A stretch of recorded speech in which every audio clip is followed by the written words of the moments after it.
Attaque micro-architecturale du CPU au navigateur.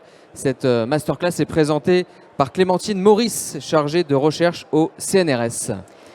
Donc oui, moi je vais vous parler d'attaque micro-architecturale, je vais vous parler donc de micro-architecture, de canaux auxiliaires, d'attaque par canaux auxiliaires et de navigateurs. Donc on va partir vraiment dans le bas niveau pour arriver au très haut niveau. Donc oui, voilà, comme l'a dit l'introduction, donc je suis chargée de recherche au CNRS et ça fait, je pense, une bonne dizaine d'années que je m'intéresse à ce type d'attaque. Donc l'idée des attaques sur la microarchitecture, c'est que généralement quand on pense sécurité, on va penser sécurité du logiciel. On va dire notre matériel, c'est une couche abstraite qui juste marche. C'est-à-dire que, et en l'occurrence c'est plutôt pas mal, on lui donne des instructions à l'entrée, ça nous donne un résultat et puis tout marche bien. Le problème, c'est que si on s'en tient là, en fait, on va oublier toute une classe d'attaques. Donc, notamment, on a des attaques par faute et des attaques par canaux auxiliaires. Donc là, ici, on va plutôt s'intéresser aux canaux auxiliaires, où l'idée, ça va être des attaques plutôt passives, contrairement aux attaques par faute, où on va aller regarder, en fait, les effets de bord qu'ont le matériel sur nos calculs. Donc quand je parle d'effet de bord, généralement ça va être le temps. C'est-à-dire que quand on a un algorithme cryptographique, on a des maths, bon ça c'est bien, ça marche bien, c'est sécurisé. Les maths sont sécurisées, mais dans la vraie vie, il va falloir exécuter ça sur du vrai matériel. Donc on a toutes les contraintes matérielles qui rentrent en jeu, et notamment tous les composants matériels. Ici, par exemple, on va avoir le cache. Donc, le cache, c'est une petite mémoire qui se trouve entre le CPU et la DRAM. C'est beaucoup plus rapide que la DRAM. Donc, quand on a des données qui sont dans le cache, l'accès va être très rapide. Alors que quand on a des données qui sont dans la DRAM, l'accès va être beaucoup plus lent. Donc, on a en gros, à chaque fois quand on parle de canaux auxiliaires et d'attaque par canal auxiliaire, on va chercher à trouver en fait des cas qui vont être très rapides, d'autres cas qui vont être très lents. Et tout ça, en fait, ça nous donne des attaques. Donc la plupart des attaques dans la littérature, ça va être essayer de récupérer des clés secrètes, en gros. Donc quand on parle d'attaques matérielles, en fait, on a deux types d'attaques. On a des attaques où on va attaquer le matériel avec du matériel. Donc ça va être tout ce qu'on appelle d'attaque physique, où là, il nous faut vraiment un accès physique au matériel. Donc tout ce qui va être consommation de courant, rayonnement électromagnétique, etc. C'est pas le type d'attaque qu'on va voir aujourd'hui. Nous, on va voir les attaques où on va essayer du logiciel pour attaquer notre matériel. Donc tout ce qui est attaque sur la microarchitecture. Ce qui est sympathique, c'est qu'on n'a pas besoin d'avoir un accès physique au matériel. Donc on va pouvoir aller, par exemple, attaquer des machines virtuelles, par exemple dans le cloud, etc. Où vous n'allez pas pouvoir rentrer avec votre matériel chez Amazon, par exemple. Et on va pouvoir aussi attaquer des systèmes qui sont un peu plus complexes. Donc des serveurs, des smartphones, des laptops, etc. Donc d'où viennent ces attaques sur la microarchitecture et en particulier les canaux auxiliaires? En fait, ça vient globalement de toutes petites optimisations. Donc ici, c'est la timeline en gros des microarchitectures d'Intel sur les 10 dernières années à peu près. En gros, on a une nouvelle microarchitecture tous les ans. Et il y a assez peu de gains en performance d'une microarchitecture à l'autre, aux alentours de 5%. Et en fait, à un moment, ce qui se passait, c'est que pour avoir plus de performance, on augmentait le nombre de cœurs, on augmentait la fréquence. Et aujourd'hui, c'est juste physiquement pas possible. Donc, pour avoir ces gains de performance d'une année à l'autre, en gros, il y a un tas d'ingénieurs, un tas de chercheurs qui vont chercher à avoir plein de toutes petites optimisations. Par exemple, au niveau des caches, au niveau des prédicteurs de branchement. Et ce sont en fait toutes ces petites optimisations qui vont nous donner les attaques par canaux auxiliaires sur la microarchitecture. L'idée d'une attaque par canal auxiliaire, en fait, c'est que notre attaquant, il va aller inférer de l'information d'un autre process victime. Donc, ici, généralement, on va parler de bibliothèque cryptographique. Juste en regardant en fait comment est-ce que cette victime utilise le matériel. Donc comment est-ce qu'elle utilise les caches, comment elle utilise les prédicteurs de branchement, etc. Il y a un point qui est assez important à voir au niveau de la recherche sur ce domaine-là, c'est qu'on a à la fois le côté matériel, donc ça c'est assez clair, je vous parle depuis tout à l'heure de CPU, de cache, de prédicteurs de branchement, mais on a aussi le côté logiciel. C'est-à-dire que toutes les implémentations ne se valent pas. Encore une fois, les maths derrière, par exemple RSA ou AES, c'est sécurisé. Le problème, ça va être l'implémentation. Donc au niveau de l'implémentation, on a plusieurs choses qu'on sait qu'il ne faut pas faire. Ça va être par exemple avoir des branchements qui dépendent d'un secret ou des accès mémoire qui dépendent d'un secret. Donc ça, c'est big no-no en crypto. mais on trouve quand même toujours des vulnérabilités. Donc on a le côté vraiment logiciel, et on a le côté matériel où on va se dire, on regarde tel et tel composant, est-ce qu'il est problématique? Donc ça nous donne en fait deux grandes questions de recherche. On a d'un côté, quels composants matériels sont vulnérables? Bon, en vrai, tous. Après, l'idée, c'est plutôt de voir comment est-ce qu'on va les utiliser pour faire fuiter des données. Et donc ça, c'est côté matériel. Et côté logiciel, on va se demander quelles implémentations de logiciels sont vulnérables. Donc là, heureusement, pas toutes. Mais il va falloir essayer quand même de trouver lesquelles sont vulnérables. Et la partie qui nous intéresse aujourd'hui, ça va être comment est-ce qu'on peut aller faire ces attaques en pratique. Donc, au niveau de cette présentation, en fait, on va vraiment regarder un peu toutes les couches. On a la couche matérielle. Je vais vous parler très très rapidement de rétro-ingénierie de composants micro-architecturaux. Et après, donc, pour faire ces attaques-là, on va regarder comment est-ce qu'on peut les faire au niveau des navigateurs, donc en traversant un peu toutes les couches qu'on a, pour finir par la conclusion. Donc, au niveau de la rétro-ingénierie de composants micro-architecturaux, en fait, ce qu'il faut voir, donc oui, on a un peu tout l'état de l'art où, globalement, pour trouver quels composants sont vulnérables, il y a quelqu'un qui passe beaucoup trop de temps à lire les manuels Intel, donc ça, généralement, c'est moi, qui trouve un passage dans le manuel qui dit « Ah, dans tel cas de figure, ça va aller un petit peu plus vite que dans tel cas de figure ». Après, il faut réussir à l'exploiter en utilisant généralement une vulnérabilité qu'on connaît. Donc, on a des implémentations, on sait qu'elles sont cassées. Et le but, c'est pas de casser de l'implémentation, celle-ci, on sait qu'elle est cassée. C'est plutôt d'essayer de voir est-ce que notre canal auxiliaire, il fonctionne bien. Ensuite, on publie et ensuite, on retourne à l'étape où on relit le manuel Intel. Donc ça, c'est l'état de l'art.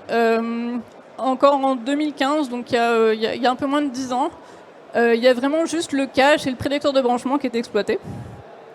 Et en fait, globalement, depuis, les chercheurs ont un peu cherché à regarder est-ce qu'il n'y aurait pas d'autres composants qui sont vulnérables. Donc la partie qui est assez rigolote dans cette recherche-là, c'est que en fait, les optimisations, elles sont vraiment pas documentées, parce que c'est justement tout ce qui donne un peu l'avantage compétitif, on va dire, aux vendeurs de CPU. Et on a ces canaux auxiliaires qui viennent de ces optimisations. Donc il va falloir vraiment qu'on prenne les composants, qu'on les regarde un peu droit dans les yeux et qu'on voit comment est-ce qu'ils marchent pour pouvoir caractériser la surface d'attaque. Donc généralement, quand on fait une attaque par canal auxiliaire, on a toujours un logiciel qui va avoir un data flow ou un control flow qui dépend de l'entrée. Donc ça, généralement, c'est ça. En cryptographie, on n'a pas envie, mais donc dans les cas où c'est vulnérable, c'est ça. On a à peu près une idée de comment est-ce que notre composant marche, donc comment est-ce que notre cache il marche, comment est-ce que nos prédicteurs de branchement il marchent. Et quand on exécute notre logiciel, le but, ça va être de déduire le secret. Donc ça, c'est quand on veut faire une attaque. Et en fait, l'étape de rétro-ingénierie, c'est vraiment une étape qui est inverse. C'est-à-dire qu'on a toujours notre logiciel avec l'entrée, le data flow, control flow qui dépend de l'entrée. Sauf que celui-là, on le connaît, c'est plus une librairie crypto généralement. Et cette fois, on sait ce qu'on a en entrée. Et on va en déduire le modèle du composant. Donc globalement, c'est vraiment l'opération opposée des attaques. Donc on ne va pas aller chercher à décaper des CPU, on utilise vraiment, encore une fois, du logiciel pour faire la rétro-ingénierie de matériel.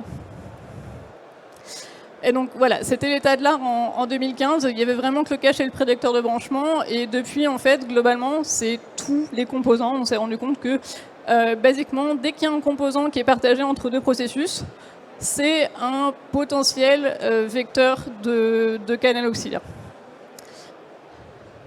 Donc voilà, au moins si vous retenez quelque chose de cette partie-là, c'est composants partagés, pas bon. Maintenant, on va regarder, parce que je vous ai parlé donc, de tout ce qui était vraiment très très bas niveau, de composants, etc. Comment est-ce qu'on peut faire ces attaques-là sur le web? Donc une première question que j'avais posée, c'était quelle implémentation logicielle est vulnérable? Bon, cette partie-là, on va passer vraiment très rapidement dessus. Globalement, c'est des chercheurs qui passent, au lieu de passer trop de temps à lire le manuel Intel, ils passent trop de temps à lire le code d'OpenSSL. Et ils finissent par trouver des vulnérabilités. Ils l'exploitent en utilisant un side channel qui est bien connu, donc par exemple le cache. Ils publient et puis ils reviennent à relire le code d'OpenSSL. Donc moi, je vais plutôt m'intéresser dans cette présentation à comment est-ce qu'on fait l'attaque en pratique. Donc l'état de l'art en 2015, ou il y a une dizaine d'années en tout cas, c'est vraiment, on fait du code en natif, on va faire nos attaques entre deux processus, et en gros, il faut qu'on ait un composant qui soit partagé. Donc on va, un peu le scénario de base, c'est il y a un malware, enfin quelqu'un vous a... ouais, voilà, il y a un malware qui s'exécute sur le même cache que le processus victime. Il y a généralement beaucoup d'assembleurs qui est requis. La petite figure que vous avez là avec tout plein d'assembleurs, c'est pour faire une attaque sur le cache, et c'est vraiment tiré d'un papier qui s'appelle Premium Pro. Donc voilà, l'idée de base, c'est que vraiment on cherche à influer sur les composants, mais vraiment de manière super fine. Donc ça va être, c'est pour ça qu'on a besoin de pas mal d'assembleurs. Donc on a besoin d'avoir un contrôle vraiment très très bas niveau. Et maintenant on se demande, ok, est-ce qu'on peut faire ces attaques-là depuis un navigateur, et si oui, comment? Vu qu'a priori on va pas pouvoir exécuter de l'assembleur, ou n'importe quel exécutable dans un navigateur. Donc l'idée en fait de base, c'est que les canaux auxiliaires, les attaques par canaux auxiliaires, c'est vraiment que des opérations qui sont extrêmement bénignes. À chaque fois qu'il y a une attaque par canal auxiliaire, on va chercher à mesurer du temps, chercher à mesurer des toutes petites différences de temps. Donc par exemple, est-ce que mon accès mémoire il va être dans le cache ou dans la DRAM? Ça va être quelques nanosecondes de différence. Donc on cherche à mesurer du temps. Pour l'attaque sur le cache, on va juste avoir besoin d'accéder à sa propre mémoire. On n'a pas besoin de contourner la MMU ou de faire des choses très très bizarres avec des appels système. C'est vraiment juste, on accède à notre propre mémoire et on voit le temps que ça prend. Et pour l'attaque par contention de port, c'est juste, il suffit d'exécuter des instructions spécifiques. Donc il n'y a vraiment rien en théorie de très compliqué, et il y a finalement peu de raisons pour lesquelles on ne pourrait pas le faire en JavaScript. Donc nous, on va voir ces deux parties-là, mesure de temps et les attaques sur la contention de port. Donc les mesures de temps, c'est vraiment la partie finalement la plus importante et le plus gros défi qu'on a pour faire ce type d'attaque dans les navigateurs en JavaScript. Donc il faut qu'on mesure des différences de temps vraiment très très faibles, donc à la nanoseconde près. Donc on a besoin d'un timer d'une horloge de haute résolution. En natif, en x86 par exemple, on a l'instruction RDTSC pour Read Timestamp Counter, qui va nous donner le timestamp en cycle CPU. En JavaScript, on a une méthode qui s'appelle performance.now. C'est la méthode qui a la plus forte résolution. Et dans la doc, ça nous donne une résolution à la microseconde près. Donc là, on se dit, c'est quand même pas très suffisant, et qu'est-ce qui s'est passé? Donc en fait, il y a eu vraiment une énorme évolution au niveau des navigateurs sur les 10 dernières années. Parce qu'avant 2015, en fait, la même méthode, performance.now, elle nous donnait une résolution à 10 nanosecondes près. Et c'était très bien, et on pouvait faire un tas d'attaques. Donc ça a changé en 2015, c'est passé à 5 microsecondes. Et à partir de 2018, en fait, on voit qu'il y a eu encore plus de changements. Sous Chrome, c'est passé à 100 microsecondes avec plusieurs types de contre-mesures. Ça s'est stabilisé à 5 microsecondes. Firefox, c'est encore pire, c'est passé à même 2 millisecondes, etc. Et donc, pourquoi est-ce qu'il y a eu tous ces changements? À cause de différentes attaques. Donc la première, vous en avez peut-être pas entendu parler, c'est l'attaque Spine de Sandbox, qui consiste à faire des attaques sur le cache en JavaScript. La deuxième, vous en avez certainement peut-être plus entendu parler, ça s'appelle Spectre. Et ça a eu vraiment un très très large impact. Donc, en fait, ce qui s'est passé globalement, c'est que on s'est rendu compte qu'on avait un timer de très haute résolution, et maintenant on a des timers où la résolution est plutôt à la microseconde près. Et globalement, c'est pas suffisant pour faire ce type d'attaque. Maintenant, ce qu'on cherche à savoir, c'est est-ce que les contre-mesures marchent? En fait, on s'est rendu compte en 2017 qu'elles marchaient pas très bien. ces contre-mesures parce que on peut globalement, j'ai pas vraiment le temps de rentrer dans les détails, mais en gros, on peut récupérer des meilleurs timers en utilisant le JavaScript de façon un peu bizarre. Et notamment, une méthode qui marche très bien, c'est d'utiliser les shared array buffer. Ça, c'est une méthode qui est toujours utilisée aujourd'hui et qui marche toujours assez bien pour avoir une résolution du coup de 2 nanosecondes. Donc maintenant, on va voir comment est-ce qu'on peut faire des attaques par contention de port sur le CPU depuis un navigateur. Donc, pour ça, on a besoin de comprendre l'hyperthreading. C'est vraiment très simple. Globalement, on a nos cœurs physiques dans nos CPU qui sont partagés en différents cœurs logiques. Donc, généralement, on a 2 cœurs logiques par cœur physique. Et ça permet de faire des calculs en simultané.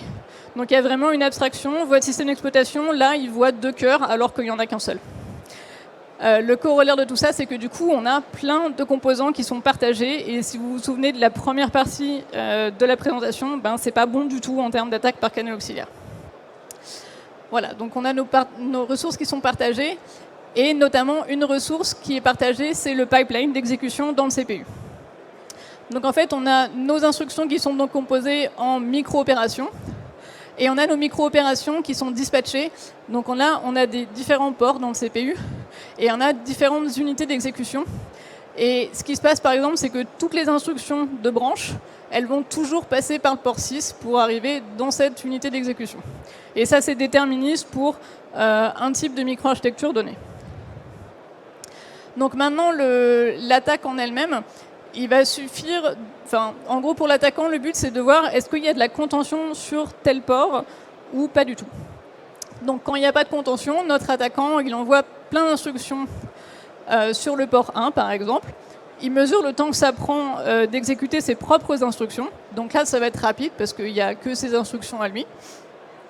Et maintenant, quand il y a la contention de port, en fait, si la victime va également exécuter des instructions sur le port 1, au niveau de l'attaquant, bah, ça va être un petit peu plus lent parce qu'il y a juste un peu plus d'instructions à exécuter. Donc on a cette dichotomie où il y a des cas qui sont rapides, il y a des cas qui sont lents, et tout ça, ça peut nous donner des attaques dans la vraie vie. Donc ça a l'air de rien comme ça, mais en fait, là on peut attaquer, je me rappelle plus l'algorithme, mais on peut attaquer une implémentation d'OpenSSL avec ça. Donc en pratique, on a par exemple, si on a notre programme qui est vulnérable, on a 2 branches, et la branche qu'on va choisir dépend du secret. Donc ça, c'est vraiment le scénario qu'on ne veut pas du tout en crypto. Donc notre attaquant ici, ce qu'il va vouloir, c'est savoir est-ce que le secret c'est 0 ou est-ce que le secret c'est 1. Donc il va regarder est-ce qu'il y a de la contention sur le port 1 ou est-ce qu'il y a de la contention sur le port 5 en fait. Il va voir si jamais il y a de la contention sur le port 1 ici, il va savoir que le secret c'est 0. Et si jamais il y a de la contention sur le port 5, il va savoir que le secret c'est 1. Donc on utilise juste la technique de tout à l'heure pour ça. Donc ça, c'est comment est-ce qu'on peut le faire, on va dire, en natif. Maintenant, comment est-ce qu'on peut faire ça en JavaScript? Donc on a plusieurs problèmes. Le premier, c'est les timers haute résolution. Le deuxième, c'est le contrôle qu'on a sur les cœurs. Et le troisième, c'est les accès à des instructions spécifiques, parce qu'on a quand même besoin de contrôler exactement sur quel port CPU vont passer nos instructions. Donc les timers haute résolution, on a couvert ça avant, pas de problème. Le contrôle sur les cœurs, c'est important parce qu'il faut que notre attaquant et notre victime soient sur le même cœur physique. Ce qui n'est pas évident en JavaScript. Par contre, ce qu'on peut faire, c'est juste spawner plein de threads. Et le scheduler va être assez gentil avec nous. En fait, il va bien les répartir. Et il y a bien un thread qui va être colocalisé avec notre victime. Et donc, ça va bien marcher. Donc, ça pourrait être un problème, mais en pratique, ça ne l'est pas. Et ensuite, pour l'accès à des instructions spécifiques, on va utiliser WebAssembly, qui est ultra pratique pour ça. Donc pour montrer que ça marche dans la vraie vie, en fait on a du code en natif qui va exécuter notre instruction tzcount qui va sur le port 1 et on va faire ça sur tous les cœurs physiques. Et en WebAssembly, ce qu'on va faire, c'est faire des appels répétés à i64.ctz qui doit à peu près correspondre à cette instruction-là. Et on va regarder le temps que ça prend. Donc si jamais on a de la contention de port, donc si jamais on a bien exécuté ça en natif, ça va être un petit peu plus lent que si jamais on n'en a pas. Donc ça, globalement, là, c'est en WebAssembly, on mesure le temps et on voit qu'on a vraiment une différence. Ce qu'on peut en faire avec, donc on n'a pas réussi à arriver jusqu'au point où on pouvait faire de l'attaque crypto, mais on peut quand même faire des canaux cachés. Donc on a, par exemple, un émetteur qui est à l'extérieur de la sandbox et un récepteur qui est dans la sandbox, ou le contraire, hein, ça marche dans les deux sens. En fait, on a un canal caché qui est le plus rapide qu'on puisse faire sur le web, donc on arrive à 200 bits par seconde, et c'est un canal caché qui résiste assez bien au bruit sur le CPU, notamment contrairement au canal caché sur le cache. Donc, ce qu'on avait en 2015, c'était globalement hyper compliqué. Il fallait écrire tout plein d'assembleurs un peu crades. Aujourd'hui, on se rend compte que, en fait, on a plein d'attaques sur la microarchitecture qui peuvent être portées sur le web en JavaScript. Donc, on a les attaques par canaux auxiliaires. On a aussi les attaques par faute. Donc, Rohammer, on peut le faire en JavaScript. Ici, ça va être une attaque par faute sur la DRAM. On a aussi un certain nombre d'attaques par exécution transiente comme Spectre, qu'on peut également faire depuis les navigateurs. Donc on a quand même pas mal bougé, on a une dizaine d'années là-dessus. Maintenant, en termes de conclusion, donc en fait, c'est un domaine qui est à la fois assez récent et finalement assez vieux, dans le sens où le premier papier il date de 1996, donc on a un peu plus de 25 ans de recherche dans ce domaine-là.